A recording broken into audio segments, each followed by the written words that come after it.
Hello friends, welcome in my channel SPT999. This is Vikas with lecture 8 for JavaScript, and in this lecture we are going to discuss about all the loops that are used in JavaScript. तो loops वैसे तो हर एक programming language में होता है और हर एक programming language में बहुत ही इंपॉर्टेंट, बहुत ही सिग्निफिकेंट रोल प्ले करता है।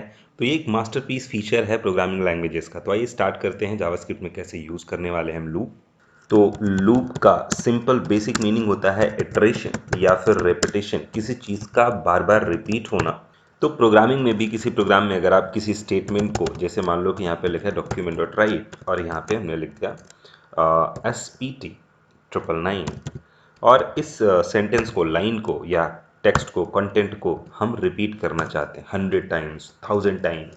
तो हम क्या करेंगे, इस लाइन के ठीक ऊपर फॉर लिखेंगे, ब्रैकेट के अंदर बताएंगे एक वेरिएबल में कि इसको 1 से स्टार्ट करो, लेस देन या इक्वल 100 हो तब तक इसको चलाना और आई प्लस प्लस एक एक करके बढ़ाते रहना।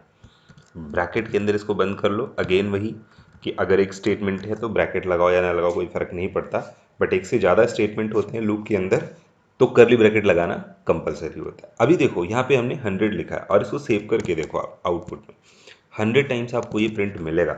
अब इसमें आप जो भी करना चाहो, जैसे कि आप लाइन चेंज करना चाहते हो तो आप बिहार टैग लगा सकते हो और इसको 100 की जगह 10 चलाते हैं, ठीक है, तो आपको ये 10 बार यहाँ देखने को मिलेगा। तो बेसिकली लूप का काम ही यही होता है, उसके अंदर जो भी आप टेक्स्ट कंटेंट लिख देते हो या ब्लॉक लिख देते हो या पार्ट लिख देते हो, कोड लिख देते हो, उसको वो रिपीट करता है। कितनी बार रिपीट करेगा ये बताएगा। तो आई जो है यहाँ पे एक लूप काउंटर वेरिएबल कहलाता है, जो लूप को स्टार्ट पॉइंट बताता है कि कहाँ से स्टार्ट हो रहा है, और ये एंड पॉइंट है। तो ये कह रहा है कि लूप हर बार चलेगा और हर बार चेक करेगा। मतलब आई की वैल्यू 1 होगी, फिर ये चेक करेगा क्या आई की वैल्यू लेस देन इक्वल 10 है। ये टेस्टिंग कंडीशन है, इसको हम बोलते हैं इनिशियलाइजेशन। क्या बोलते हैं? इनिशियलाइजेशन। दैट इज इसका मतलब होता है कि लूप कहाँ से स्टार्ट हो रहा है, और ये वाला जो पार्ट है इसको हम बोलते हैं टेस्टिंग कंडीशन। ये टेस्टिंग है, हर बार चेक करता है कि लूप की कंडीशन सही है या नहीं। और इसके बाद ये अपडेशन वाला पार्ट है, ठीक है, अपडेशन कहते हैं इसको। और ये जो है ये एग्जीक्यूशन पार्ट है, एग्जीक्यूशन बॉडी कह सकते हो आप इसको, एग्जीक्यूशन बॉडी, जो बेसिकली लूप जिसको चलाने वाला है। तो लूप स्टार्ट कहाँ से हो रहा है और टेस्टिंग कंडीशन क्या है उसकी, और अपडेट कितना हो रहा है हर बार, कुछ भी हो सकता है, घट सकता है, बढ़ सकता है, और इसके अलावा ये कितनी बार रिपीट होगा, एग्जीक्यूशन बॉडी इसको कहते हैं। तो ये चार चीज़ें हैं बेसिकली लूप में। अब टेस्टिंग कंडीशन का मतलब यहाँ पे क्या है कि आई की वैल्यू 1 है तो ये देखेगा क्या आई की वैल्यू लेस देन या इक्वल 10 है। हाँ बिल्कुल है, 1 मतलब लेस देन तो है 10 से, तो ये लूप में अंदर जाएगा और जो भी लिखा होगा उसको चला देगा। फिर उसके बाद आएगा ये आई प्लस प्लस करेगा तो 2 हो जाएगा, आई 1 है और प्लस प्लस होकर के 2 हो जाएगा। फिर ये देखेगा क्या कंडीशन ट्रू है, उसके बाद देखेगा हाँ ट्रू है, लेस देन 10 है, फिर चलाएगा इसको, फिर एक वैल्यू बढ़ा लेगा। फिर ये चेक करेगा क्या लेस देन 10 है, हाँ है, तो फिर ये चलाएगा इस लाइन को, फिर अपडेट करेगा, फिर ये चेक करेगा, फिर चलाएगा। तो testing execution updation, testing execution updation, ये चलता रहता है। स्टार्टिंग में इनिशियलाइजेशन है, उसके बाद टेस्टिंग है, इनिशियलाइजेशन टेस्टिंग, फिर execution updation, execution sorry testing execution updation, testing execution updation, ये चलता रहता है। इसी को हम लूप कहते हैं जब तक ये कंडीशन फेल नहीं होती। तो इक्वल 10 तक ये चलेगा, जैसे ही ये चलने के बाद फिर आई प्लस प्लस 11 होगा, तो जब आई की वैल्यू 11 होगी तब ये लूप फेल हो जाएगा और हम लूप के बाहर आ जाएंगे। तो अगर आप यहाँ लूप के बाहर एक बार आई की वैल्यू प्रिंट करने की कोशिश करें तो देखो क्या प्रिंट होगी, 11 प्रिंट होगी, क्योंकि जब 11 हुई थी तभी हम बाहर आए थे। ये देखो यहाँ पे 11 हो गई है। तो अगर हम लूप के अंदर आई की वैल्यू को प्रिंट करना चाहें तो हम कर सकते हैं, तो बिल्कुल कर सकते हैं। तो SPT999 के ठीक पहले आप आई लिख के कॉमा लिख दो, इसमें स्पेस दे दो, एक आई के बाद स्पेस भी आएगा, ये देखो। तो 1 2 3 4 5 10 और जब लूप के बाहर आए तो 11। तो हर बार आई की वैल्यू एक एक बढ़ रही थी और उसको हमने प्रिंट कर लिया। अब आप चाहो तो इसको यहाँ से हटा दो, बी आर टैग को लगा रहने दो, इसको भी यहाँ से हटा सकते हैं और हम इसको प्रिंट करेंगे तो 1 से 10 तक नंबर यहाँ पे प्रिंट होंगे, देखिए। अब आप चाहो तो किसी नंबर को इससे मल्टीप्लाई कर दो, जैसे कि हमने यहाँ पे 5 से मल्टीप्लाई किया तो आई की वैल्यू 1 है, 5 से मल्टीप्लाई होगा, 5 1 ज़ा 5, 2 से मल्टीप्लाई होगा तो 5 2 ज़ा 10, और देखो ये 5 की टेबल आ जाएगी। 5 की टेबल प्रिंट करने का एक तरीका ये भी हो सकता है कि हम यहाँ पे n की वैल्यू यूज़र से इनपुट कराएं हैं, ठीक है। यहाँ पे हमने लिखा एंटर अ नंबर, तो एक नंबर इनपुट होगा और वही n यहाँ पे लिख देते हैं n, तो अभी 1 से 10 तक चल रहा है और यहाँ पे हम कुछ भी इनपुट करें, जैसे कि हमने 8 इनपुट किया तो ये 8 की टेबल दे देगा। जो भी नंबर इनपुट करेंगे उसकी टेबल। कई और तरीके हो सकते हैं, जैसे कि n से स्टार्ट करो, ठीक है, और n इंटू 10 तक ले जाओ और हर बार i में कितना बढ़ा दो, i प्लस n कर दो। अब देखो सिंपल समझने की चीज़ है, i को कहाँ से स्टार्ट कर रहे हैं, जो भी नंबर है n, फिर कहाँ तक जाएगा 10 तक, यानी उसका मल्टीप्लाई 10, और हर बार कितना बढ़ाएंगे, उतना ही जितना वो नंबर है। अब यहाँ पे आपको सिर्फ i प्रिंट करना है, ठीक है, क्योंकि i डायरेक्टली वैल्यू में जंप कर रहा है जितनी मिल रही है। तो अब यहाँ पे देखो हमने दिया 4, देखो 4 की टेबल आ गई, कैसे आ रही है, 4 यहाँ पे स्टार्ट हुआ होगा, फिर उसने देखा क्या लेस देन है n इंटू 10 के, तो n इंटू 4 मतलब 40, 10 से मल्टीप्लाई होगा 40, 40 से कम है, सही है, तो इसने प्रिंट किया होगा 4। फिर देखा i कितना बढ़ाना है, i में n बढ़ाना है, नहीं 4, n की वैल्यू क्या है 4, तो 4 बढ़ा देगा ये, फिर चेक करेगा लेस देन है, फिर प्रिंट करेगा। तो इस तरीके से टेबल प्रिंट कर सकते हो आप, या फिर पहले वाला तरीका, जैसे कि 1 से 10 तक ही चला दो और यहाँ n को सीधे मल्टीप्लाई कर दो, तब भी ये वही काम करेगा, है ना। सब अलग अलग तरीके हो सकते हैं। 67, तो 67 की टेबल आ गई। अब देखो यहाँ पे इसको प्रिंट करने का एक तरीका ये भी हो सकता है कि हम i पहले n को प्रिंट कराएं कॉमा, फिर i को प्रिंट कराएं कॉमा, फिर उसके बाद इसका मल्टीप्लाई, तीनों चीज़ें। तो देखो यहाँ पे तीनों चीज़ें आएंगी, लेकिन ये एक साथ आ रही हैं, तो हम क्या कर सकते हैं, हम कॉमा करके कोटेशन में स्पेस x लिख देते हैं, फिर स्पेस, तो x यहाँ पे मल्टीप्लाई जैसा दिखाई देगा, किससे मल्टीप्लाई, i, और उसके बाद फिर यहाँ इसके बाद इक्वल साइन, तो कोटेशन और space equal sign space quotation comma. Syntax समझ लीजिएगा, हुआ क्या, बहुत सिंपल है, 2-4 बार करेंगे आप अपने आप याद हो जाएगा। n फिर कॉमा, है ना, कॉमा से अलग करते हैं, n वैल्यू आ जाएगी, कॉमा, कोटेशन में हम बता रहे हैं कि एज इट इज़ क्या प्रिंट करना है, तो as it is x print करना है, एक पहले और एक बाद में स्पेस के साथ, फिर कॉमा करके वैल्यू, तो जो वेरिएबल की वैल्यू वो डायरेक्ट देते हैं और जो एज इट इज़ प्रिंट करना है उसको कोटेशन में दे देते हैं। अब यहाँ पे अगर आप देखो तो यहाँ पे क्या आएगा, 5 दिया हमने और एंटर किया, तो देखो 5 n प्रिंट हो रहा है, फिर हमने स्पेस दिया था तो स्पेस आ रहा है, फिर x, फिर स्पेस, फिर i की वैल्यू प्रिंट हो रही है, ये n है ये i है, फिर इक्वल साइन उसकी स्टार्टिंग में और उसमें स्पेस था, फिर लास्ट में दोनों को मल्टीप्लाई हो रहा है, सिंपल। तो जिस तरीके से चाहो, अब देखो स्पेस नहीं दिया होता आपने, यहाँ पे स्पेस हटा दिया हमने, सिर्फ इक्वल साइन लगा, ये सब छोटी छोटी चीज़ें आप करके देखोगे खुद ही समझ में आएगा। हमने 5 दिया, यहाँ पे एंटर किया, देखो अब स्पेस नहीं आ रहा है, जो स्पेस रखना है तो रख सकते हो, नहीं रखना है तो मत रखो, ठीक है। तो हम इस तरीके से प्रिंट करते हैं। तो ये लूप को यूज़ करने का एक तरीका है, बहुत सारे प्रोग्राम इससे आप बना सकते हो गूगल से सर्च करके। लूप जो होते हैं वो 3 तरीके के होते हैं, एक फॉर लूप होता है जो अभी हम देख रहे हैं, एक वाइल लूप होता है जो भी हम देखेंगे, और एक डू वाइल लूप होता है वो भी हम अभी देखेंगे। तो फॉर लूप में क्या होता है, फॉर लूप को हम बोलते हैं range based loop, range based loop, या फिर आप कह सकते हो डेफिनेट लूप, ठीक है। डेफिनेट लूप का मतलब आपको पहले से पता होता है कि लूप कहाँ से स्टार्ट होगा और कहाँ तक जाएगा, इसलिए इसको डेफिनेट लूप कहते हैं। तो यहाँ पे देखो हमें पता है 1 से स्टार्ट हो रहा है और हमें पता है 10 तक जा रहा है, तो कितनी बार लूप चल रहा है इसका हमें अंदाज़ा है, इसलिए हम इसको डेफिनेट लूप कहते हैं।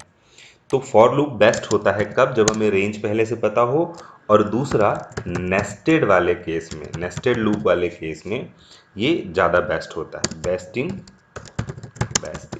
Nested case. नेस्टेड केस का मतलब होता है लूप के अंदर लूप आ जाता है। ये कब आता है अभी देखते हैं। देखो कुछ और प्रोग्राम बना के देखते हैं। मान लो आपको एक नंबर दिया गया यहाँ पे और ये बताना है कि नंबर प्राइम है कि नहीं। तो प्राइम नंबर चेक करने के लिए आपको क्या करना होगा, प्राइम नंबर क्या होता है भाई, वो नंबर जो या तो 1 से डिवाइड हो या खुद से डिवाइड हो उसको हम प्राइम नंबर कहते हैं, है ना। 1 से या सेल्फ से, तो हमें चेक करना पड़ेगा डिवाइड करके। तो हम लूप को स्टार्ट करते हैं 2 से स्टार्ट करते हैं, और कहाँ तक चेक करेंगे, उस नंबर से एक कम तक, जैसे कि लेस देन n, ठीक है।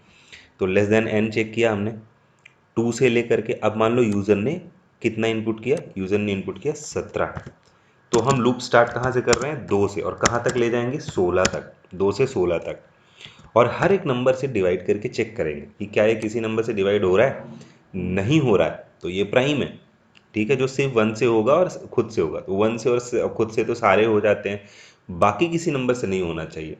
तो इसलिए हमने लूप में 1 नहीं लिया है और उस नंबर को भी इंक्लूड नहीं कर रहे हैं, इक्वल साइन नहीं लगा। इक्वल साइन लगाते हो तो वो इंक्लूड कर लेगा, उसको भी हमने हटा दिया, मतलब लेस देन, उससे एक कम तक रहेगा जो 16 है। या फिर आप ऐसा भी कर सकते हो कि इक्वल साइन लगा दो लेकिन यहाँ पे -1 कर दो, क्योंकि हमें एक कम तक ले जाना है, तो दोनों चीज़ें हो सकती हैं, दोनों तरीके हैं। लेस देन कर दो, ठीक है। अब इस लूप के अंदर हमें क्या करना है, हमें एक इफ़ कंडीशन लगानी है, और इस इफ़ कंडीशन में हमने कहा जो n नंबर है उसको डिवाइड करेगा कौन, i, और अगर वो पूरी तरह से डिवाइड हो जाएगा तो ज़ीरो हो जाएगा। देखो मॉडुलस ऑपरेटर हमने पढ़ा था, मॉडुलस ऑपरेटर क्या करता है, मॉडुलस ऑपरेटर का मतलब होता है n को i की वैल्यू से डिवाइड किया जाएगा, और अगर पूरी तरह से डिवाइड हो गया तो रिमाइंडर ज़ीरो आ जाएगा, ठीक है। इसका मतलब ये हुआ कि i की कोई भी वैल्यू, i 2, i फिर होगा 3, फिर 4, फिर 5, फिर 6, फिर 7, जो भी नंबर दोगे उससे एक कम तक सारे नंबर एक एक करके i में आते रहेंगे, और हर एक नंबर से हम इनको डिवाइड करके चेक करते रहेंगे। किसी भी नंबर से ये कंप्लीट डिवाइड हुआ तो रिमाइंडर ज़ीरो हो जाएगा। रिमाइंडर ज़ीरो मतलब वो कंप्लीट डिवाइड हो गया, और कंप्लीट डिवाइड हो जाएगा इसका मतलब वो प्राइम नंबर नहीं है। तो हम यहाँ पे क्या करेंगे, कैसे पता चलेगा, हम यहाँ से बाहर जा सकते हैं, बट उससे पहले हमें एक एक्स्ट्रा वेरिएबल लेना पड़ेगा, फ्लैग रख लो या कुछ भी नाम रख लो, एक्स रख लो, एक्स इज इक्वल 0। इफ़ के अंदर आप x इज इक्वल 1 करके ब्रेक करके बाहर आ जाओ। देखो ब्रेक क्या करता है, आपको लूप के बाहर भेज देता है। अब हम लूप के बाहर क्यों जा रहे हैं, और हमने ये x इज इक्वल 1 और 0 क्यों लिया है, चलो एक एक करके समझते हैं। हमने यहाँ पे देखा कि i की कोई भी वैल्यू अगर n को डिवाइड कर दे तो इसका मतलब वो डिवाइड हो गया, वो प्राइम नहीं है, तो आगे चेक करने की ज़रूरत ही नहीं है। जैसे मान लो 15 इनपुट किया यूज़र ने, 15, तो हम चेक कर रहे हैं 2 से कहाँ तक, 14 तक, ठीक है, 2 से 14 तक चेक करेंगे। लेकिन ये 2 से डिवाइड तो नहीं होगा, बट 3 से हो जाएगा डिवाइड, ठीक है। n यहाँ पे क्या है, 15 है, और 2 आया नहीं डिवाइड हुआ, ठीक है। 3 आया तो कंप्लीट डिवाइड हो गया होगा, तो 0। जैसे ही कंप्लीट डिवाइड हुआ तो भाई अब इसका मतलब 15 हमारा प्राइम नंबर नहीं है। तो क्या आप 4 से डिवाइड करके चेक करने की ज़रूरत है या 5 से चेक करने की ज़रूरत है, नहीं है। लूप को आगे चलाने की ज़रूरत ही नहीं है, हमें पता चल गया प्राइम नहीं है क्योंकि ये 3 से डिवाइड हो गया। तो इसलिए हमने ब्रेक स्टेटमेंट लगा, और ब्रेक का काम यही होता है जहाँ पे इसका काम ख़त्म हो जाए वहीं से बाहर भेज देना। तो जैसे ही 3 से ये डिवाइड होगा, हमारे ये इफ़ के अंदर जाएगा तो ब्रेक मिलेगा, ब्रेक से हम लूप के बाहर आ जाएंगे, क्योंकि अब आगे लूप चलाने की ज़रूरत नहीं है। बट प्रॉब्लम ये है कि जब हम बाहर आएंगे तो हमें ये कैसे पता चलेगा कि ये डिवाइड हुआ है या नहीं, क्योंकि लूप से बाहर तो हमें आना ही है ना अल्टीमेटली। अगर नहीं डिवाइड हुआ होगा तब भी लूप कंप्लीट होगा तब हम बाहर आएंगे। तो या तो हम ब्रेक करके बाहर आएंगे या हम लूप कंप्लीट करके बाहर आएंगे। हमें कैसे पता चलेगा कि हम ब्रेक करके बाहर आए हैं, तो इसलिए एक एक्स्ट्रा वेरिएबल लेना पड़ा यहाँ पे, एक एक्स्ट्रा वेरिएबल, और उसको हमने इफ़ के अंदर ब्रेक करने से पहले उसकी वैल्यू चेंज कर दी 1। अब देखो अगर आप यहाँ पे चेक करो कि क्या इफ़ की value x is equal equal 0 है, अगर 0 होगी इसका मतलब हम इफ़ के अंदर गए नहीं, क्योंकि इफ़ के अंदर गए होते तो 1 हो गई होती। अच्छा, तो हम यहाँ पे लगा देते हैं मैसेज, जिसमें हम लिख देते हैं prime number, number is prime, ठीक है। एल्स, देखो मैं केस समझाता हूँ, बहुत लॉजिकल होते हैं ये चीज़ें, अगर आपको समझ में नहीं आया तो आप दोबारा देखिएगा, समझ में आ जाएगा। नॉट प्राइम, अब देखो 15 दिया आपने, ये हो गया डिवाइड, डिवाइड हो गया तो x की वैल्यू बदली इसने और ब्रेक करके बाहर आ गया। अब हम ये देख रहे हैं कि क्या x की वैल्यू 0 है, नहीं, x की वैल्यू 1 हो चुकी है, तो इसका मतलब एल्स पे चला जाएगा, एल्स पे नॉट प्राइम, और देखिए 15 नॉट प्राइम है। लेकिन अगर यूज़र ने 17 इनपुट किया होता, देखो 17 इनपुट किया, लूप कहाँ तक चलना है, 2 से 16 तक, 2 से 16 तक। अब देखो यहाँ पे 17 को डिवाइड किया 2 से, फिर 3 से, फिर 4 से, ऐसे करके डिवाइड करते रहे हम आई की हर एक वैल्यू से। तो फाइनली हमें पता है कि किसी भी वैल्यू से ये डिवाइड नहीं होगा। इसका मतलब डिवाइड नहीं हुआ तो ये इफ़ के अंदर भी नहीं जाएगा कभी। तो n यहाँ पे था ना 17, ये कभी इफ़ के अंदर जाएगा ही नहीं, तो x की वैल्यू कभी 1 होगी ही नहीं। तो जब लूप कंप्लीट हो जाएगा, सारे नंबर से हम चेक कर चुके होंगे, किसी भी नंबर से डिवाइड नहीं होगा, तो हम फाइनली लूप के बाहर आएंगे। जब लूप के बाहर आएंगे तो हम देखेंगे x की वैल्यू क्या है, x की वैल्यू 0 ही होगी क्योंकि हमने स्टार्टिंग में 0 सेट करी थी। 1 ये हो नहीं पाई क्योंकि अंदर नहीं पहुंचे हम। तो 0 है इसका मतलब वो नंबर प्राइम है, क्योंकि वो डिवाइड नहीं हुआ तभी हम अंदर जा नहीं पाए, तभी वो x की वैल्यू चेंज नहीं हुई। आई थिंक ये बात समझ में आई होगी। इसको सेव करते हैं और रन करके देखते हैं। यहाँ पे हमने दिया 15 तो ये बताएगा नॉट प्राइम। फिर हमने यहाँ पे दिया 17 तो ये बताएगा प्राइम नंबर। ठीक है, सिंपल सा लॉजिक है। ठीक है, इसके बाद इसी तरीके से हम फॉर लूप को यूज़ कर सकते हैं। अब देखो नेस्टिंग का केस बनाना हो, अभी तो ये हमने क्या किया, हमने यहाँ पे एक नंबर को चेक किया, बट अगर हमसे कहा जाए कि 1 से 100 के बीच के सारे नंबर का प्राइम बताओ, कौन कौन से प्राइम है, तब क्या करोगे आप? तब फिर हमें ये लगाने की नीड नहीं है। हम यहाँ पे क्या करेंगे, ये वाला जो लूप है ये पूरा प्राइम नंबर चेक कर रहा है। यहाँ से यहाँ तक हमें पता चल रहा है कि ये पूरा प्राइम चेक करके हमें बताता है। अब नंबर n हम कहाँ से ले रहे हैं, हम एक लूप लगाते हैं एक्स्ट्रा, क्योंकि इस बार रेंज हमें पहले से पता है। कहाँ से? कुछ एक वेरिएबल ले लेते हैं। मान लो हमने यहाँ पे d ले लिया, d इज इक्वल 1 और d लेस देन इक्वल 100 और d प्लस प्लस।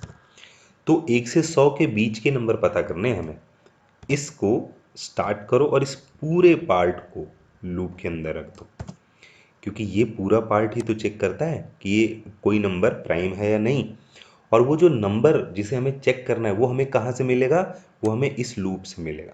तो इस बार जो n हमें मिल रहा है वो n कहाँ से आएगा, वो n हमें d की वैल्यू लेनी पड़ेगी। तो हम चाहते तो डायरेक्ट d यूज़ कर लेते, बट कन्फ्यूजन ना हो इसलिए हमने d की वैल्यू n में ट्रांसफ़र कर दी। अब d की वैल्यू 1 n में आएगी, ये n को चेक कर लेगा पूरा, ये प्राइम है कि नहीं ये पूरा पार्ट। ठीक है, बस एक चीज़ है, x की वैल्यू 0 कहाँ है, तो हम x की वैल्यू 0 यहाँ रख देते हैं क्योंकि हमें x की वैल्यू 0 भी तो चाहिए हर बार, तभी तो यहाँ पे चेंज होगी। जो पहले केस था हमने हटा दिया था उसको। तो अब n में d की वैल्यू आ रही है, x हमारे पास 0 है, लूप से एक एक वैल्यू आती रहेगी n में और वो चेक होती रहेगी यहाँ पे, और प्राइम है तो प्रिंट होती रहेगी। तो इस बार हमें मैसेज नहीं प्रिंट करना, इस बार हमें वो नंबर ही प्रिंट करना है, और वो नंबर कहाँ है, वो नंबर d में है।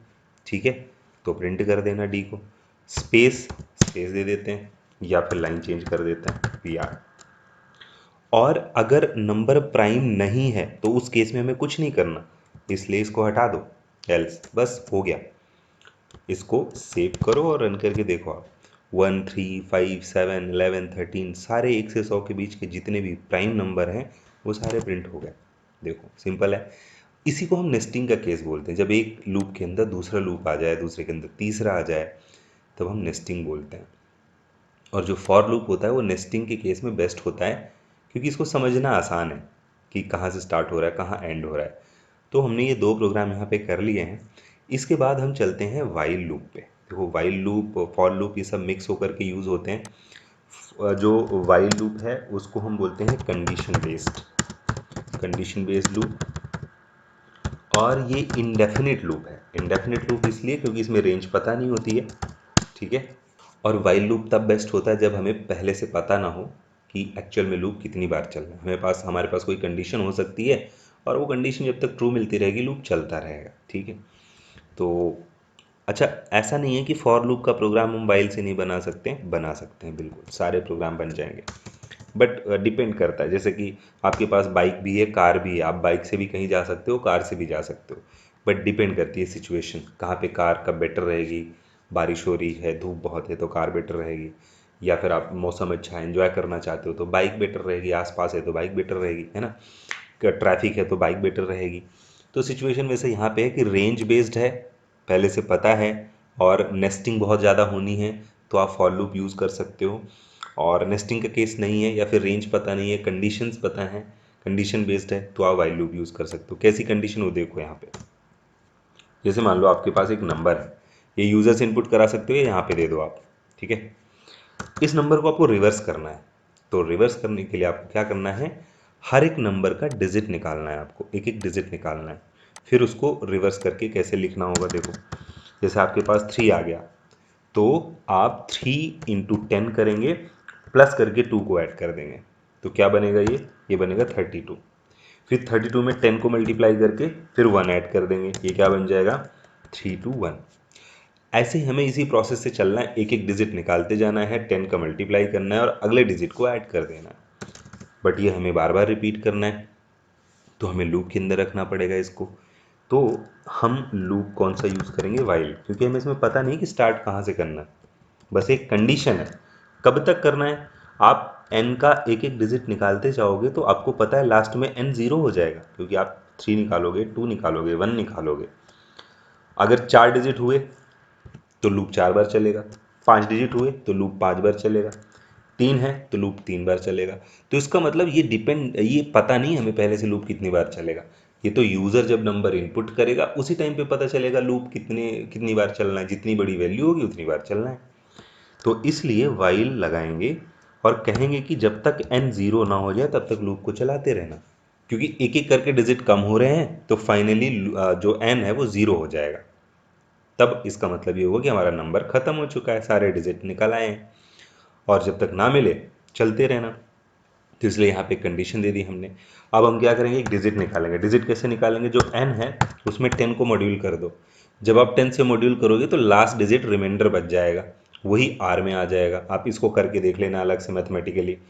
किसी भी नंबर को जब आप 10 से मॉड्यूल करते हो तो लास्ट वाला डिजिट वो रिमाइंडर शेषफल बचता है, और मॉडुलस शेषफल ही देता है, रिमाइंडर ही देता है। तो इसलिए रिटर्न करके हमें दे देगा। मैंने ऑपरेटर वाला टॉपिक पढ़ाया था ना, तब मैंने आपको बताया था कि सारे लॉजिक ऑपरेटर से बनेंगे। तो ऑपरेटर अच्छे से पढ़ लेना। अगर ऑपरेटर नहीं समझ में आए हैं तो एक बार फिर से वो लेक्चर देखना ऑपरेटर्स के सारे। तो यहाँ पे 3 निकल करके आर में आ गया। अब देखो हम यहाँ पे एक एक्स्ट्रा वेरिएबल लेंगे नंबर बनाने के लिए, एस इज इक्वल 0, और S is equal S into 10 plus R कर देंगे। ये क्या है? नंबर बनाने के लिए। आर में जो डिजिट आया है उसको ऐड करना है, किस में? एस में जो नंबर पड़ा है उसमें 10 का मल्टीप्लाई कर दो, जो भी बने उसमें आर ऐड कर दो। देखो ये वाला हम केस बना रहे हैं, ये वाला। लेकिन क्योंकि स्टार्टिंग में तो एस के पास कुछ नहीं है, पहली बार 3 आ रहा है, इसलिए स्टार्टिंग में 0 रख दिया है। तो पहली बार वाले केस में जब पहली बार लूप चलेगा तो ये तो पूरा पार्ट 0 ही हो जाएगा। और एन में 3, आर में 3 आ गया होगा, तो 0 और 3 मिलके 3 बन जाएंगे। तो ये पहले वाले केस में 0 कर देगा, फिर एस में क्या चला जाएगा? 3। अब अगली बार के लिए तैयार है। अगली बार के लिए एस में क्या है? 3, 3 इंटू 10 30, और आर में क्या आएगा? 2, तो 32 बन जाएगा। अब हमें क्या करना है कि 3 तो हमने निकाल लिया, लेकिन 3 अभी नंबर से नहीं हटा है, तो हमें नंबर से भी हटाना है, ताकि अगली बार जब हम करें मॉडुलस तो 2 निकल आए। तो नंबर से हटाने के लिए हमें क्या करना है? n को 10 से डिवाइड करना है, ठीक है। तो जब आप n को 10 से डिवाइड करोगे तो ये क्या बना देगा? 12.3 बना देगा। और पॉइंट की वैल्यू हटाने के लिए हम यहाँ पे लिख सकते हैं मैथ डॉट फ्लोर। तो मैथ डॉट फ्लोर, मैथ एक ऑब्जेक्ट है, आगे पढ़ेंगे इसके बारे में। फ्लोर एक फंक्शन है। फ्लोर फंक्शन क्या करता है? डेसिमल वाला पार्ट हटा देगा, जो नंबर बचता है वो यानी 12 बचेगा, और उसको हम कहाँ स्टोर कर लें? n में स्टोर कर लें। तो अब n में क्या है? अब n में लास्ट वाला डिजिट हटने के बाद जो बचा है नंबर 12 वो है, ठीक है। इस तरह से ये चलता रहेगा और फाइनली तो 0 हो ही जाएगा n हर बार डिवाइड हो करके। तो जब हम लूप से बाहर निकलेंगे तो हमारे पास क्या होगा? यहाँ रिवर्स नंबर। तो हम यहाँ पे लिख सकते हैं reverse number is comma S में हमारा रिवर्स नंबर पड़ा है। सेव करो और देखो 3 2 1। अब यहाँ पे आप कोई भी नंबर इनपुट करो, यूज़र से इनपुट करो या आप खुद इनपुट करो, कोई भी नंबर यहाँ पे हो सकता है। 43, देखो 3 2 1 3 4, कोई भी नंबर। आई थिंक बात समझ में आ रही होगी आपको। ये देखो 3 2 9, तो रिवर्स नंबर का लॉजिक है। अब देखो यहाँ पे स्टार्टिंग पॉइंट पता नहीं था हमें, इसलिए हमने वाइल लूप लगाया था, ठीक है। इसको चाहो तो फॉर लूप से भी बना सकते हो, ऐसे भी कोई बड़ी दिक्कत नहीं है, बट वाइल लूप से बनाना बेटर रहेगा। अगर आप इसको फॉर लूप से बनाओगे तब क्या करोगे? आप यहाँ पे लिख दोगे फॉर, और जो पार्ट नहीं है उसमें कॉलन लगा के हटा दो, ऐसे बस बन गया। तो देखो कॉलन लगा के हमने स्टार्टिंग पॉइंट खाली छोड़ दिया और अपडेशन पॉइंट भी खाली छोड़ दिया। खाली पड़ा रहने तो कोई दिक्कत नहीं है, ये भी काम करेगा, सेम टू सेम काम करेगा, ये देखो। बट ये थोड़ा सा रनिंग ज़्यादा ले लेगा, क्यों? क्योंकि अपडेशन में कुछ है नहीं और ये बार बार अपडेट करने के लिए यहाँ पे जाएगा, ठीक है। यहाँ पे बार बार अपडेट करने के लिए जाएगा और यहाँ पे कुछ है नहीं, तो इसलिए वाइल लूप बेटर है। अच्छा हम चाहें तो ये वाली चीज़ अपडेशन में लगा सकते हैं, ये एक तरह का अपडेशन ही तो है, ठीक है। देखो अपडेशन उठा के यहाँ रख दिया हमने, तभी चलेगा, कोई दिक्कत नहीं, बट स्टार्टिंग फिर भी नहीं है ना। तो हम वाइल लूप ऐसे केस में लगाते हैं, ज़्यादा बेटर रहेगा। बाकी आप फॉर लूप से भी कर सकते हो। इसके अलावा किसी भी प्रोग्राम को, जैसे कि आपने ये लगाया हुआ है, आप डू वाइल से भी बना सकते हो। अब देखो डू वाइल से बनाने के लिए क्या करेंगे हम, मैं बताता हूँ डू वाइल कब लगाते हैं। पहले तो ये देखो कि डू से कैसे बनेगा।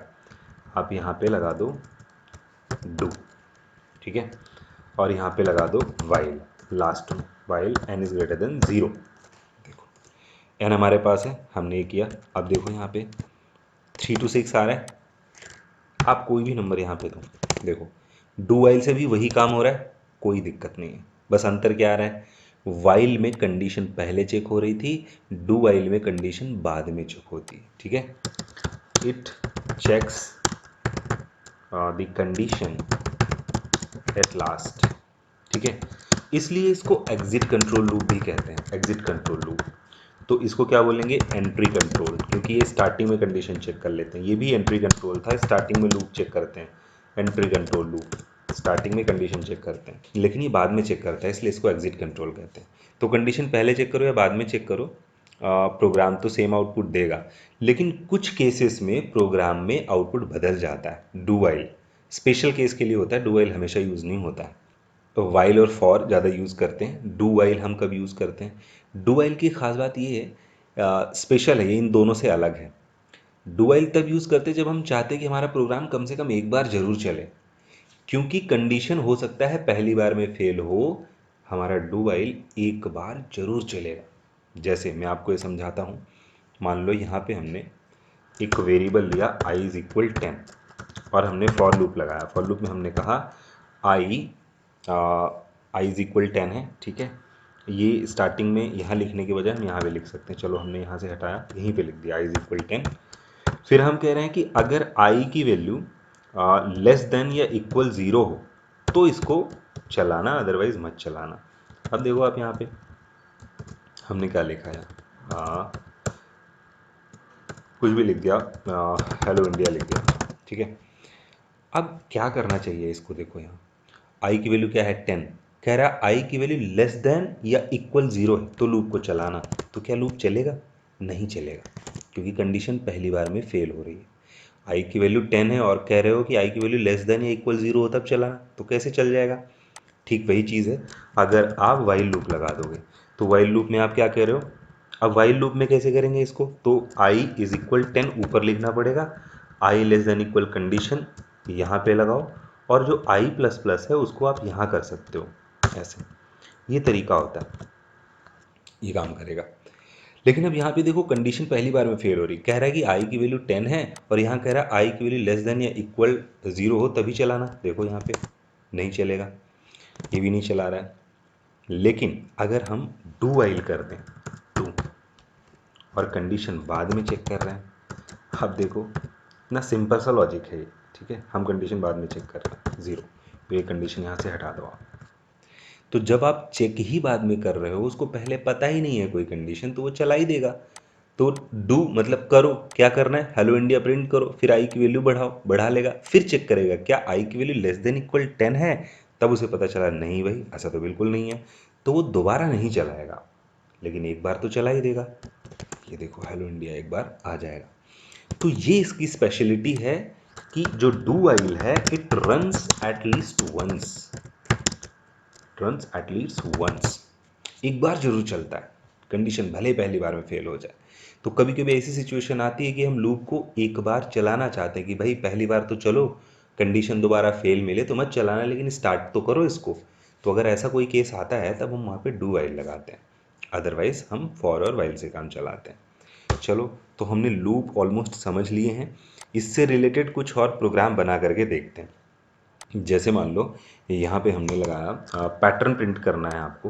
पैटर्न प्रिंट करने के लिए आपने फॉर लूप लगाया। सबसे पहले सिंगल पैटर्न देखते हैं, आई इज इक्वल 1 ले लो, आई लेस देन इक्वल 5 ले लो, 10 ले लो, कुछ भी ले लो, 10 ले लो, और आई प्लस प्लस।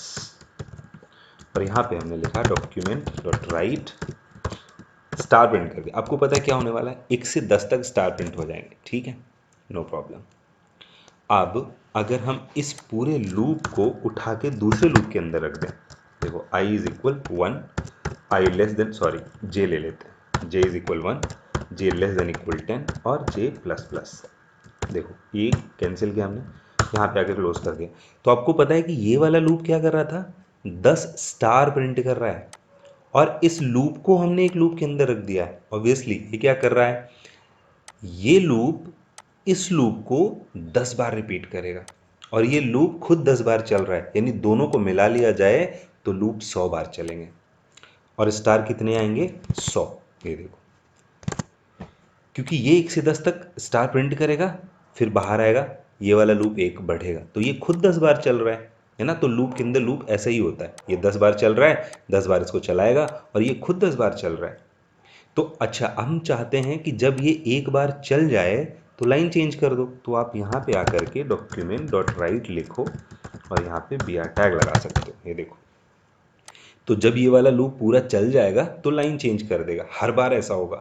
तो 1 से 10 तक 10 स्टार प्रिंट होंगे, फिर लाइन चेंज करेगा, फिर 10 स्टार प्रिंट होंगे, लाइन चेंज करेगा। देखो, ये देखो, स्पेस चाहिए स्पेस ऐड कर दो, स्पेस मिल जाएगा आपको। ये देखो, नहीं चाहिए हटा दो। ठीक, ये सब छोटी छोटी चीज़ें समझने वाली हैं, प्रैक्टिस करोगे आप अगेन अगेन अगेन, तो ये सब चीज़ें समझ में आएंगे। अब देखो, हम आई वाले लूप को 10 तक नहीं चला रहे, हम कहाँ तक चला रहे हैं, जे तक चला रहे हैं। ठीक है, अब क्या होगा, अब जे की वैल्यू हर बार बदल रही है, तो ये नंबर ऑफ स्टार भी हर बार बदलेंगे। जे की वैल्यू कितनी है, पहली बार में जे की वैल्यू 1 है, तो ये 1 से 1 चलेगा, तो स्टार 1 प्रिंट होगा। फिर जे की वैल्यू बढ़ जाएगी, है ना, लाइन चेंज होगा, फिर जे की वैल्यू बढ़ेगी, तो क्या हो गई, जे की वैल्यू 2। तो इस बार आई जो है वो 1 से 2 तक चलेगा, क्योंकि जे की वैल्यू अब 2 हो गई है, तो 2 स्टार प्रिंट होंगे, फिर लाइन चेंज होगी, फिर उसके बाद जे की वैल्यू यहाँ पे जाके बढ़ेगी, तो ये क्या हो जाएगी, ये 3 हो जाएगी। 3, तो 1 से लेके 3 तक चलेगा, ये 3 स्टार प्रिंट होंगे, फिर लाइन चेंज करेगा, फिर जे की वैल्यू बढ़ जाएगी, तो ये 4 हो जाएगा। फिर ये 1 से 4 तक चलेगा, 4 स्टार प्रिंट होंगे, फिर लाइन चेंज होगा, फिर जे की वैल्यू बढ़ जाएगी। आई थिंक बात समझ में आई होगी, इसलिए हमने यहाँ पे जे लिख दिया। तो जे की वैल्यू एक एक करके बढ़ रही है, इसलिए हर बार स्टार भी एक एक करके बढ़ते जाएंगे। तो हमारा जो पैटर्न है वो कुछ ऐसा होगा, पहले 1 स्टार, फिर 2, फिर 3, फिर 4, फिर 5। ठीक है, आई थिंक बात समझ में आ रही होगी। अगर इसको रिवर्स करना है तो आप इसको 10 से चला दो। देखो 10, अब क्योंकि हम एक एक घटाएंगे, यहाँ पे एक एक घटाएंगे, तो ग्रेटर देन इक्वल 1, क्योंकि एक एक कम हो रहा है, 10 से नीचे की तरफ आ रहा है, तो हमने कहा 1 रखना या 1 से ऊपर रहे तब लूप चलाना। अब देखो यहाँ 1 है यहाँ पे, और जे की वैल्यू क्या है इस बार, 10, तो 1 से 10 तक चलेगा, इसलिए 10 स्टार, फिर लाइन चेंज, फिर एक घट गया 9, फिर यहाँ पे क्या आ गया, यहाँ पे आ गया 9, तो 1 से लेकर 9 तक चलेगा, फिर स्टार 9 आए, फिर लाइन चेंज हुई, इस तरीके से चलता रहेगा। हमने इसको सेव किया यहाँ पे, और ये देखो पैटर्न हमारा चेंज हो गया। ठीक है, तो इस तरीके से पैटर्न चेंज कर सकते हो। इसके स्टार्टिंग में आप चाहो तो स्पेस ऐड कर सकते हो। देखो यहाँ पे हमने जे रखा हुआ है, आपको पता है ये आने वाला है।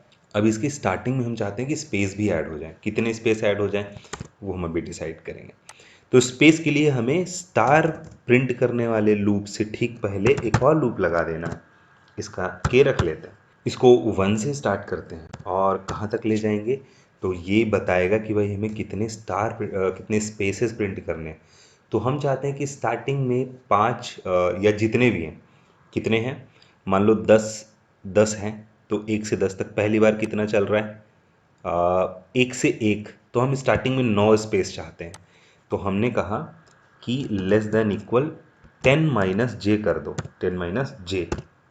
अब देखो ये सब लॉजिक समझने पड़ेंगे आपको, है ना, मैं आपको समझाता हूँ ये क्या किया मैंने, क्यों किया। यहाँ पे लिखो डॉक्यूमेंट डॉट राइट, पर एक स्पेस दे दो, तो ये डायरेक्ट स्पेस नहीं लेगा, तो इसलिए हम क्या करते हैं, %NBSP कॉलन लगा देते हैं। ठीक है, आपको पता है कि एक स्पेस ले लेगा। अब देखो यहाँ पे एक स्पेस ऐड किया हमने, तो स्टार्टिंग में कितने स्पेस आ रहे हैं, 9, फिर एक स्टार 10।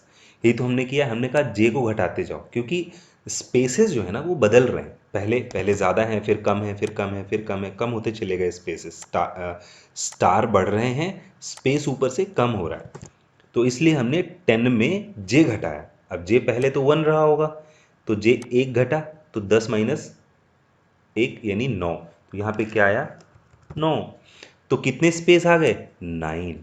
फिर हमने फिर जे की वैल्यू बढ़ी होगी, तो 10 माइनस 2 यानी 8 आए, तो यहाँ पे 8 लिखा, तो 8 स्पेसेस आए, तो इसलिए हमने यहाँ पे 10 माइनस जे लिखा है कि जे की वैल्यू बढ़ रही है, 10 में घटाते जाओ, तो जे की वैल्यू क्योंकि बढ़ रही है इसलिए 10 माइनस वो वैल्यू भी घटती जाएगी, इसलिए स्पेसेस ऐड हो गए। अगर आप इस पर एक स्पेस और ऐड कर दो, जैसे कि हमने इसी को कॉपी किया और पेस्ट कर दिया, 2 स्पेसेस हैं, तो देखो ये पैटर्न इस तरफ चला गया। तो स्टार्टिंग में कितने स्पेसेस आ रहे हैं, हम ज़्यादा स्पेस हो गए, है ना, 9 9 18। तो इस तरीके से आप इसको बना सकते हो। अब देखो यहाँ पे जो नंबर ऑफ स्टार्स हैं, अगर हम इन नंबर ऑफ स्टार्स को बढ़ा दें, अभी 1 है, फिर 2 है, फिर 3 है, फिर 4 है, 5 है, हम चाहते हैं 1 आए, फिर 3 आए, 5 आए, 7 आए, 1 3 5 7 9 11 ऐसे। तो आप यहाँ पे जे वाले में 2 से मल्टीप्लाई कर दो, डबल हो गया, और 1 घटा दो। तो अब जे की वैल्यू 1 है, 2 1 2 माइनस 1 1, फिर जे की वैल्यू 2 होगी, 2 2 4 माइनस 1 3, फिर जे की वैल्यू 3 होगी, 2 3 6 माइनस 1 5, ऐसे करके। अब देखो पैटर्न कैसा हो गया हमारा, ये देखो, आई थिंक ये बात समझ में आ रही होगी। अब अगर हम इसको रिवर्स कर दें कि भाई इसको 10 करना और क्या करना, ग्रेटर देन इक्वल 1 तक ले जाना और एक एक घटाते रहना, तो आपको पता है सब जगह जे की वैल्यू यहाँ पे भी, तो जे 10 है, 10 से 10 जाएगा 0, एक भी स्पेस नहीं मिलेंगे, और यहाँ पे क्या आएगा 10 10 10 2 20 और माइनस 1 19, तो स्टार्टिंग में 19 स्टार आएंगे, ये देखो, फिर स्टार घटते जाएंगे, स्पेस बढ़ता जाएगा, ठीक है, और ये इस तरीके का हो जाएगा। अगर हम चाहें तो इसी को यहाँ कॉपी कर लें और इसको ऐसे रहने देते हैं जैसा था -1, ठीक है, ये, और इसी के ठीक नीचे इसको पेस्ट कर दें, ये देखो, आपको पता है ये ऐसा बन जाएगा, ठीक है। तो आप पैटर्न कैसे भी बना सकते हो, ये सब लॉजिक्स हैं, थोड़े थोड़े आपको चेंजेस करने हैं और आपको पता चलता जाएगा कि एक चेंज से क्या होता है। अगेन एंड अगेन आपको प्रैक्टिस करनी है, आप 2-3 प्रोग्राम भी आपको अच्छे से समझ में आ जाते हैं, फिर आप प्रैक्टिस कर करके खुद से समझ सकते हैं, और सेल्फ स्टडी करके जो समझेंगे वही एक्चुअल में समझ में आएगा हर एक प्रोग्राम का। अब जैसे देखो एक प्रोग्राम फटाफट और देख लेते हैं इसमें, परफेक्ट नंबर का प्रोग्राम, परफेक्ट नंबर, ठीक है। परफेक्ट नंबर क्या होता है, एक ऐसा नंबर जिसके फैक्टर्स का एडिशन उस नंबर के इक्वल हो, जैसे कि 6 के फैक्टर क्या होते हैं 1, 2, 3, और इन तीनों को ऐड करोगे तो 6 आ जाएगा, इसलिए 6 एक परफेक्ट नंबर है। तो अब देखो प्रोग्राम तो बनाने के लिए हमारे पास बहुत कुछ है, यहाँ पे फॉर लूप लगाते हैं, हमें फैक्टर्स निकालने हैं उस नंबर के, तो हम यहाँ पे i इज इक्वल 1 से स्टार्ट करेंगे डिवाइड करना, और i लेस देन उस नंबर तक, नंबर कहाँ है n, एक कम तक, क्योंकि मैंने बताया ना कि एक कम तक ही नंबर डिवाइड होता है। तो मान लो n यहाँ पे 15 है, हमें इसके सारे फैक्टर निकालने हैं, हम क्या करेंगे यहाँ पे i प्लस प्लस कर देंगे, ये लूप अभी हमने प्राइम में चलाया था, बस वही लूप है, बस कंडीशन लगा दो, इफ़ n को मॉड्यूल करे i की कोई भी वैल्यू तो रिमाइंडर 0 हो जाएगा। तो क्या करना, वो जो फैक्टर आया है उसको ऐड कर लेना आप। अच्छा, अगर फैक्टर सारे प्रिंट करने हैं तो आप प्रिंट भी कर सकते हो, यहाँ पे लिखो डॉक्यूमेंट डॉट राइट और उस i की वैल्यू को प्रिंट कर दो, कॉमा स्पेस भी दे देना। अब देखो 15 के सारे फैक्टर यहाँ पे आ जाएंगे, 135 आ गए, लेकिन हमें तो चेक करना है इनका एडिशन, तो हम क्या करेंगे, इनको ऐड करेंगे, तो s इज इक्वल 0 ले लेंगे, ठीक है, और यहाँ पे क्या लिखेंगे, x is equal X plus I, तो i की वैल्यू, जो भी i की वैल्यू उसको डिवाइड करेगी वो x में ऐड होती रहेगी, x स्टार्टिंग में 0 है, फिर नंबर बन के ऐड होता रहेगा। फाइनली जब आप लूप बाहर आओगे ना, तो देखो यहाँ पे x आप प्रिंट करो, x में क्या है, उन नंबर्स का एडिशन है, ये देखो, ठीक है, सारे फैक्टर जो निकले थे उनका ऐड कर लिया हमने।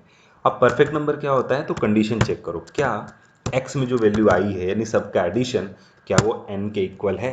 अगर n के इक्वल है तो हम कहेंगे कि हाँ भाई ये परफेक्ट नंबर है, यही तो हमें चेक करना था, परफेक्ट नंबर, एल्स यहाँ पे लिख देंगे document dot right not perfect, ठीक है, सेव करो इसको, तो देखो नॉट परफेक्ट, और अगर हम यहाँ पे 6 दे दें 6, तो देखो परफेक्ट नंबर। इस तरीके से ये काम करता है। अब सोचो 1 से 100 के बीच के सारे परफेक्ट नंबर निकालने हो, तो इस n की जगह हम क्या करेंगे, इस n की जगह हम एक और लूप ले लेंगे, और यहाँ पे ले लेंगे j is equal 1, j less than equal 100, j plus plus, इस लूप से आएगा। इस ब्रैकेट को यहाँ हटा के यहाँ पे क्लोज करो लास्ट में, ठीक है, पूरा प्रोग्राम इसके अंदर आ गया। अब इस 6 की जगह लिख दो j। अब n में j से आ रही है वैल्यू, इस लूप से आएगी। हम यहाँ पे चेक करते जाएंगे, यहाँ पे प्रिंट करते जाएंगे। अगर वो n के इक्वल है तो अब परफेक्ट नंबर का मैसेज नहीं देना है, वो नंबर ही प्रिंट करना है। तो हमने उस नंबर j को प्रिंट कर दिया, एक स्पेस भी दे दिया। अब एल्स के केस में हमें चाहिए नहीं कि अगर परफेक्ट नहीं है तो उसका कुछ मत करो, कोई मैसेज मत दो। सेव करो इसको। आप देखो 6 और 28 दो नंबर ऐसे हैं जो परफेक्ट होते हैं, ठीक है। इसको कर लीजिएगा। और बता देता हूँ मैं, LCM HCF निकाल लेते हैं। मान लो यहाँ पे हमने LCM का एक प्रोग्राम बनाना चाहा। किसी भी प्रोग्राम को बनाने के बहुत सारे तरीके होते हैं, आप गूगल करो, हो सकता है LCM और तरीके से निकाला है। हमारे पास x में एक नंबर है 12, y में एक नंबर है 15, इन दोनों का LCM निकालना है। देखो लॉजिक ये होता है कि सबसे पहले आप बड़ा नंबर पता करो। तो बड़ा नंबर कैसे पता चलेगा, आप इफ़ एल्स लगा लो, ठीक है, इफ एल्स लगा सकते हो या फिर टर्नरी ऑपरेटर यूज़ कर लो। तो हमने ब्रैकेट लगाया, हमने कहा अगर x इज इक्वल वाई है तो क्वेश्चन मार्क x रिटर्न कर देना, कॉलन अदरवाइज y। तो यहाँ पे mx इज इक्वल, जो भी नंबर बड़ा होगा वो हमें मिल जाएगा mx में। अब देखो अभी तो हमें दिख रहा है कि ये बड़ा है, लेकिन जब यूज़र से इनपुट करोगे तो नहीं पता होगा ना कौन सा बड़ा है। जैसे कि यहाँ पे नंबर, अब देखो नहीं पता है कि कौन सा बड़ा है, तो हमने कहा कि अगर x ग्रेटर देन y है तो आप x हमें रिटर्न करके दे देना mx में, अदरवाइज y। तो फाइनली आपको बड़ा नंबर मिल जाएगा। आपको लूप स्टार्ट करना है बड़े वाले नंबर से, तो i इज इक्वल mx। क्योंकि जो LCM होता है ना वो या तो बड़ा वाला नंबर होगा या उससे ऊपर कोई नंबर होगा, ठीक है, यही LCM होता है। मैथमेटिकली आप चेक करना LCM क्या होता है। तो हमने यहाँ पे लिखा, अब ये जाएगा कहाँ तक। देखो जब कोई नंबर LCM नहीं मिलता है ना तो उन दोनों का जो मल्टीप्लाई होता है ना वो फाइनली लास्ट में LCM होता ही होता है, ठीक है। तो अगर कोई नहीं मिलेगा तो LCM ये मिल जाएगा, दोनों का मल्टीप्लाई। तो इसलिए हमने बड़े वाले नंबर से स्टार्ट किया और दोनों के मल्टीप्लाई तक ले गए। अच्छा उससे पहले ही मिल जाता है, बट अगर नहीं मिला तो फिर उन दोनों का जो मल्टीप्लाई होगा वो तो होगा फैक्टोरियल, सॉरी LCM। तो हमने एक कंडीशन लगाया। अब चेक कर रहे हैं, हम क्या चेक कर रहे हैं कि x को नहीं, आई लूप चल रहा है ना, आई को क्या x डिवाइड करेगा पूरी तरह से, एंड अब एंड के लिए हम क्या लगाते हैं, ये दो साइन। फिर हमने कहा क्या आई को y भी डिवाइड करेगा पूरी तरह से। अब देखो अगर x भी डिवाइड कर दे पूरी तरह से, y भी डिवाइड कर दे पूरी तरह से, उसी को तो हम कहते हैं क्या, LCM। तो हमने यहाँ पे लिखा LCM इज, और कॉमा करके लिख दिया i, बस। अब लास्ट में कभी ना कभी तो मिल ही जाएगा, LCM तो होता ही होता है और कुछ करने की ज़रूरत ही नहीं है। तो यहाँ पे हमने 12 लिखा और यहाँ पे 15 लिखा। देखो LCM 60, LCM 120, LCM 180। अब देखो यहाँ पे 60 भी होता है, 120 भी होता है और 180 भी होता है, लेकिन हमें पहला वाला LCM चाहिए, यहीं पे रुक जाना चाहिए। लूप तो चला है 180 तक, यानी दोनों का जो मल्टीप्लाई है वहाँ तक चला है, लेकिन मैंने बताया ना कि हमें LCM कई बार पहले ही मिल जाता है। जब नहीं मिलता है किसी किसी केस में तब उन दोनों का मल्टीप्लाई लास्ट वाला होता है, लेकिन अगर पहले मिल गया तो जो पहले मिलता है वही होता है। तो हमने क्या कहा कि जैसे ही मिल जाए तो आप लूप से ब्रेक करके बाहर आ जाना भाई, आगे चेक करने की ज़रूरत ही नहीं है। सेव कर दो इसको। अब देखो 12 और 15, ये देखो तो LCM 60, ये सही है, ठीक है। तो इस तरीके से LCM निकलेगा। और अगर HCF चाहिए तो देखो HCF क्या होता है। HCF, LCM एक बड़ा नंबर होता है जिसको ये दोनों डिवाइड करते हैं। HCF एक छोटा नंबर होता है जो इन दोनों को डिवाइड करता है, छोटा नंबर। तो अब देखो कंडीशन चेंज हो गई, यहाँ पे हमें छोटा नंबर चाहिए इस बार। हमने कहा कि इन दोनों में छोटा नंबर बताओ, लेस देन है अगर, तो x अगर लेस देन है y से तो x छोटा नंबर हुआ, mn में चला जाएगा, नहीं तो y।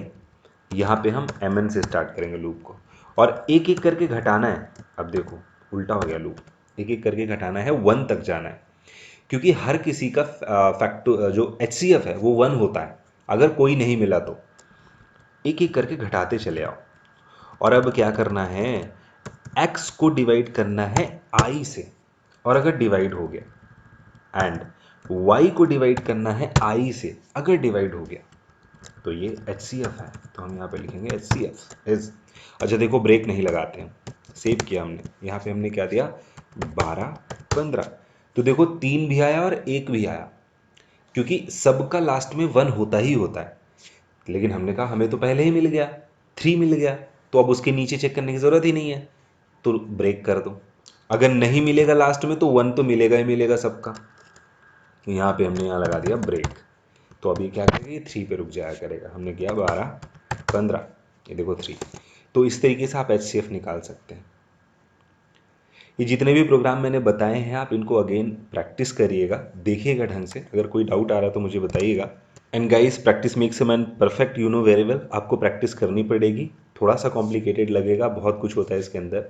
गूगल से सर्च करिए और ढेर सारे प्रोग्राम बनाइए। Even you have any doubt और question, then you can contact, like, share and subscribe the channel. Thanks for watching.